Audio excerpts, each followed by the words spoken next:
중국이 돌연 정년을 연장하기로 했습니다. 그러나 중국의 이런 정년 연장 조치가 근로자들을 위한 것이 아니라 현재 노인연금조차 제대로 줄 수 없는 상황 때문에 그런 위기를 일단 회피하기 위해서 정년 연장이라는 카드를 꺼내든 것이 아닌가, 이런 의구심을 낳고 있습니다. 인민들을 농락한 시진핑에 대해서 Y타임스가 짚어봤습니다. 지금 시작합니다.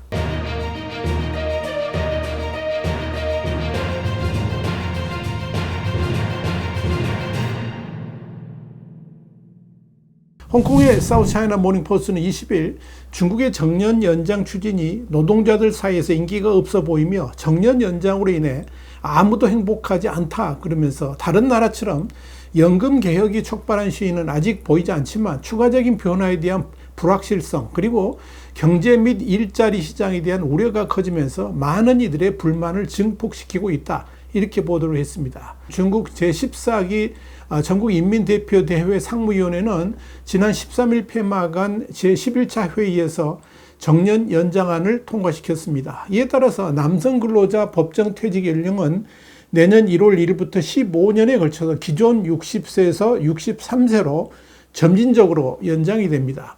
사무직 여성 근로자의 경우에는 기존 55세에서 58세로, 생산직의 경우에는 50세에서 55세로 늘어나게 됩니다. 중국에서 정년은 약 70년간 남성 60세, 여성 화이트 칼라 55세, 여성 블루 칼라는 50세로 각각 유지를 해왔습니다. 이는 사실상 세계에서 가장 낮은 수준이기도 합니다. 중국은 정년 연장을 수십 년간 숙고를 해왔지만 이번에 이를 결정하면서는 인민대중의 의견 청취 과정을 생략하고 직권으로 결정을 했습니다. 중국 당국의 정년 수정 결정은 한마디로 중국 공산당과 인민들 사이에 암묵적으로 체결되어 있던 약속을 일방적으로 깨뜨렸다는 점에서 앞으로 많은 논란을 불러일으킬 것으로 보입니다. 이런 정년 변경이 노동자들의 요구가 아니라 당국의 필요에 의해서 일방적으로 이루어졌기 때문입니다. 여기에 대해서 익명을 요구한 베이징의 한 정치과학자는 사우스차이나 모닝포스트에 중국 당국이 정년 연장 발표를 앞두고 그것이 대중의 인기를 얻지 못할 것임을 알았고 사회적 불안을 고도로 경계했다 그러면서 기본적으로 모두가 이 정년 연장에 고통스러워하고 있고 아무도 행복하지 않다라고 말할 것이다, 이렇게 설명했습니다. 그는 이어서 이런 정서가 제대로 다뤄지지 않으면 예상하지 못한 결과를 낳을 수도 있다 그러면서 블라디미르 푸틴의 러시아에서도 연금 삭감은 이례적인 시위를 촉발했다라고 지적했습니다. 그는 또 다만 그와 비슷한 일이 중국에서 벌어지지 않을 가능성은 높지만 그 이유는 선전기구와 안보당국 모두 반대를 검열하고 어떤 불안도 싹부터 잘라내고자 정책 변화의 필요성을 설명하기 위해서 준비되어 있기 때문이다, 이렇게 덧붙였습니다. 이와 함께 익명을 요구한 한 노동자는 사우스차이나 모닝포스트에 15년에 걸쳐서 정년을 늘리겠다는 계획이 불확실성을 안겨주며 공공과 민간 분야 간 연금 계획 불평등과 함께 일부 노동자들의 걱정거리가 됐다라고 말했습니다. 싱가포르 국립대 리콴유 공공정책대학원의 알프레드 우 부교수는 사우스차이나 모닝포스트의 정년 연장이 중국 공산당의 정통성을 훼손할 수도 있다 그러면서 지난 몇 년간 중국 정부 정통성은 대부분 소득 성과에 기반을 했는데 지금 통치의 정통성이 더 이상 좋지 않다는 것은 매우 분명해졌다, 이렇게 지적했습니다. 알프레드 우 부교수는 이어서 이 중국 정부가 코로나19 팬데믹 이전에 정년을 연장할 수 있는 골든타임을 놓쳤다 그러면서 그때는 취업 기회가 많았고 경제가 상승세였으며 모두가 행복했다라고 설명했습니다. 알프레드 우 교수는 또 중국 사회가 급속히 고령화되면서 근로자들이 은퇴 후 연금 받기를 고대하고 있는데 이에 대한 중국 당국의 재정 압박이 커지면서 문제가 커지고 있는 것이다, 이렇게 덧붙였습니다. 사우스차이나 모닝포스트는 이와 관련해서 정책 변화에 따른 전면적 영향에 직면할 1980년대 이후 출생자들이 가장 좌절감을 느끼는 것으로 보인다라고 전했습니다. 베이징의 마케팅 컨설턴트인 자오 씨는 사우스차이나 모닝포스트에 정년 연장에 강하게 반대한다 그러면서 은퇴를 늦추면 젊은이들이 일에 반감을 품고 취직 활동을 의욕적으로 하지 않게 될 것이며 침체된 경제에 도움이 되지 않을 것이다, 이렇게 말했습니다. 그러면서 그는 해결해야 하는 것은 나이든 관리들이 10년 더 권력과 수월한 일자리를 누리게 하는 것이 아니라 젊은이들을 위한 더 많은 일자리를 창출하는 것이다 그러면서 강하게 불만을 터뜨렸습니다. 이와 관련 사우스차이나 모닝포스트는 공무원과 국영기업 직원들은 민간 분야 노동자보다 훨씬 관대한 연금의 혜택을 누려왔고 이런 불평등은 특히 젊은이들이 절실히 느끼고 있다고 전했습니다. 실제로 광주 60세 공무원은 사우스차이나 모닝포스트에 공공과 민간 분야 연금 격차에 대한 불만을 가중하는 것을 피하기 위해 정년 연장에 대해 논평하지 말라는 지시를 받았다고 밝혔습니다. 이 공무원의 증언에 따르면 직장 생활하는 동안에 소득의 30% 이상을 세금과 연금으로 내왔는데 그렇게 세금과 연금을 내고 나면 저축할 여지도 전혀 없었다는 겁니다. 그렇게 해서 정년으로 은퇴하면 국가가 자신들을 먹여 살려줄 것으로 생각을 했는데 정년을 연장한다는 것은 국가가 연금에 대해서 책임을 질 수 있는 상황이 되지 않다 보니까 그를 회피하기 위해서 돌연 정년 연장 카드를 꺼내든 것이 아닌가 하고 불만을 터뜨리고 있는 것입니다. 그런데 정년 연장 문제와 관련해서 중국 당국이 고민하는 가장 큰 문제는 은퇴한 이들에게 지급해야 될 연금이 고갈되고 있다는 점입니다.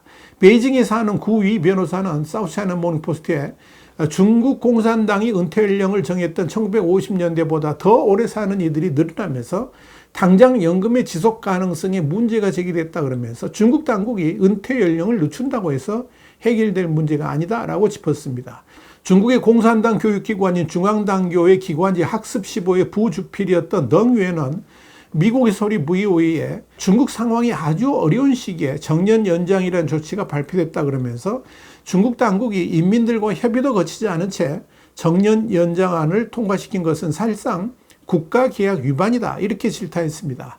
덩유에는 이어서 정년 연장과 관련된 논의는 수년 전부터 정부 내에서 논의가 되어 왔던 사항이지만 중국 당국은 이 문제에 대해서 인민들의 의견을 듣거나 전문가들과의 논의할 계획조차 세우지를 않았다라고 밝혔습니다. 덩유에는 중국 당국이 그렇게 사회적 의제로 정년 연장 문제를 올리지 않은 것은 그로 인한 파장을 다룰 용기가 없었기 때문이다 그러면서 중국 당국이 문제의 핵심을 회피해온 것은 최근 몇 년간 인구가 급감하면서 엄청난 연금 격차가 발생했기 때문이고 이 문제를 계속 미룰 경우에 상황은 더욱 심각해질 것이라고 판단해서 마지못해 이런 결정을 내리게 된 것이다. 이렇게 설명했습니다.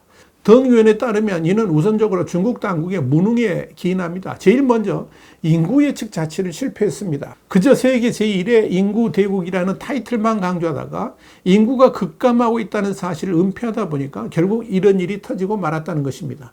실제로 많은 인구 전문가들은 중국 인구가 진즉 줄어들고 있다고 판단했지만 중국 당국은 이를 극구 부인해 왔습니다. 그런 허장성세가 사태를 이 지경으로 몰고 왔다는 겁니다. 중국 민정부 자료에 따르면 지난해 말 기준 중국의 60세 이상 노인 인구는 2억 9,700만 명으로 전체 인구의 21.1%를 차지합니다. 이는 이미 고령 사회에 진입한 겁니다. 이런 진전에 따르면 2035년경에는 60세 이상 노인 인구가 4억 명을 넘어서 30% 이상을 차지해서 금세기 중반에는 중국의 노인 인구 규모와 비율이 심각한 고령 단계에 진입하게 될 것으로 보입니다. 그런데 다른 선진국들은 이렇게 인구가 고령사회에 진입하기 전부터 복지정책을 정비하고 미래를 대비합니다. 그런데 중국은 사회보장과 공공복지에 관한 한 철저하게 관료 중심으로 정책을 수립해 왔습니다. 사실상 인구 규모를 고려한다면 중국의 관료 비율이 너무 많기도 하거니와 공공재정과 자원들이 온통 관료 중심으로 쓰이도록 설계가 되어 있습니다. 이유는 간단합니다. 중국이 공산당을 위한 공산당의 국가이기 때문에 그렇습니다. 그런데 일반인을 상대로 한 복지정책이나 공공재정은 지극히 빈약합니다. 그것도 중앙정부가 아니라 지방정부들이 책임을 집니다. 그렇다 보니까 중국의 사회보장 시스템이 제대로 움직일 리가 없습니다. 중국 사회과학원의 2019년 보고서에 따르면 도시근로자를 위한 국민기본 양로보험기금 누적 잔액은 2035년까지 고갈될 것으로 보입니다. 여기에 앞으로 30년 안에 제도 지원율은 2배로 늘어날 것이고 연금보험 지급에 대한 부담도 계속 커질 겁니다. 2019년에는 퇴직자 1명을 지원하는데 거의 2명의 근로자가 필요했습니다. 그런데 2050년에는 거의 1명의 근로자가 퇴직자 1명의 연금을 지원해야 됩니다. 물론 그때까지 실제로 그렇게 연금 적자가 있을지는 논쟁의 여지가 있기는 합니다. 이런 연금 제도는 사실상 존재 자체가 불가능하겠죠. 그런데도 중국 당국은 그동안에 아무런 조치를 취하지 않았습니다. 그렇다면 중국 당국이 이런 재정 부족분을 메꿀 수 있는 방안이 있을까요? 결론부터 말씀드리자면 없습니다.